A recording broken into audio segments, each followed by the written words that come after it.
Hello, my name is Itzel Hernandez, and this is my first semester at TKU.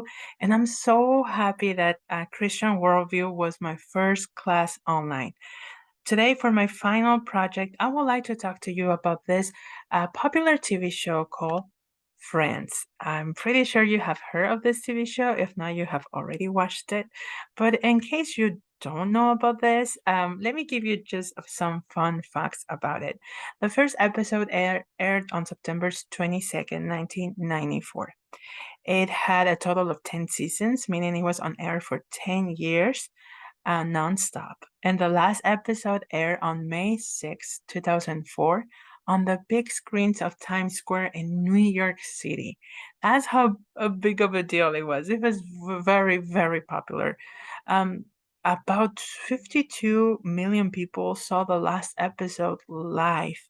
And since then, France has been watched over 100 billion times across all its platforms. Everywhere where you can find France, it has been watched over 100 billion times. How crazy is that? Yes, it's a very popular show that it had a great impact in our culture and our community. So uh, let me talk to you about this show. So it's about a group of six friends. They're very young. They're in the mid 20s, almost 30s, and they live in the city of New York. Throughout the show, this group of friends face a series of difficulties with all their relationships, like from sentimental relationships to relationships with their family members, and even difficulties among them, like their friendship itself. So it's a comedy. It's something fun to watch, but certainly there's some things in this show that has like a conflict with our Christian worldview. So I would like to talk to you about that. The first one is sexual relationships outside of marriage. Throughout the show, all six characters insinuate that they have had sexual relationships outside of marriage with multiple people. So, of course, that's something that conflicts with a Christian worldview. I mean, the TV show is trying to make their audience believe that sex outside of marriage is something that you shouldn't be ashamed of, that it's something normal, that it's something um, natural. But in reality, we know that the Bible shows us that God created sex for the purpose of reproduction within marriage only.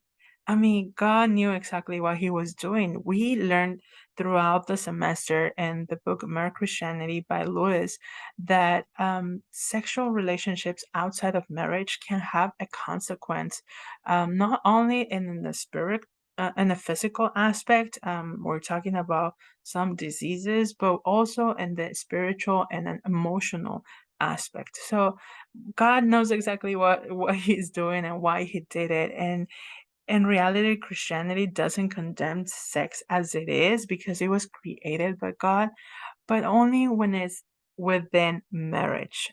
Christianity has glorified marriage more than any other religion. So God is like, yes, I created it. That's how I intended it, but for marriage only.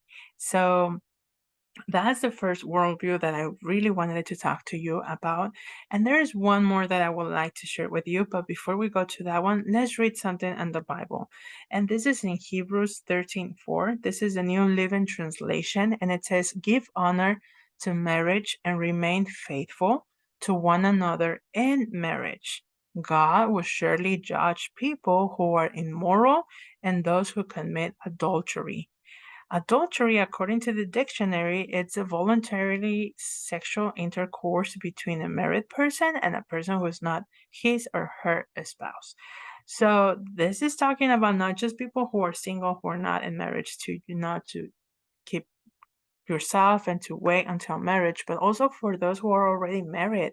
And the Bible is encouraging us to just be faithful to each other in marriage, to respect that, to love each other, and just to stay pure. And this is just to give glory and honor to God, but also to protect us.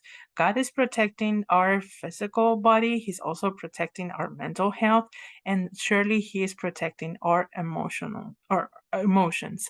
So it's just important that we do pay attention to this kind of stuff in the Bible and that we don't skip this kind of Bible verses. So the next worldview is loyalty and friendships. Throughout the show, all six characters find multiple circumstances to stay loyal to each other.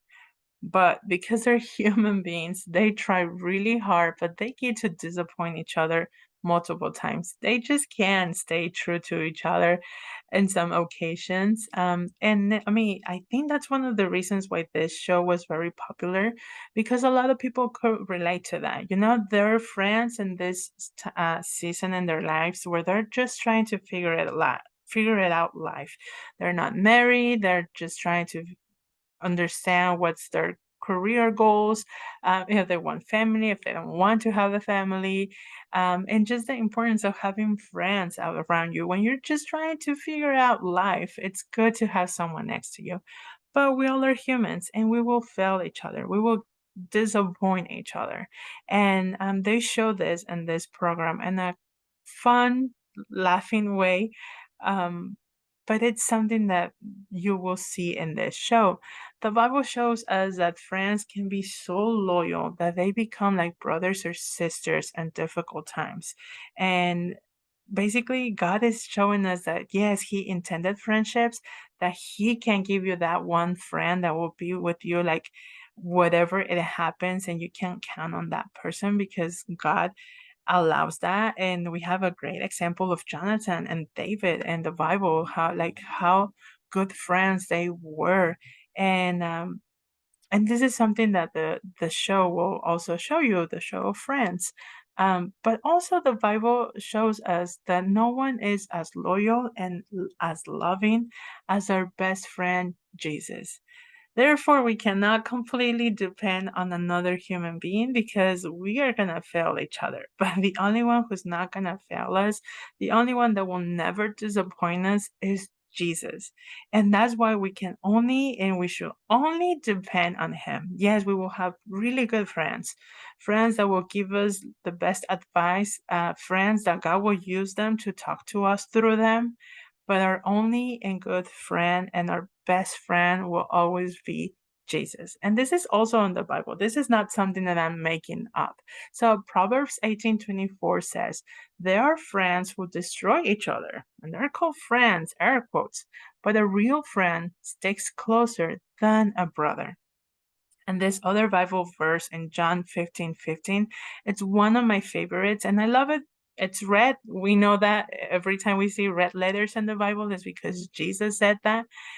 So I really love what he said. He said, I no longer call you slaves because a master doesn't confine in his slaves.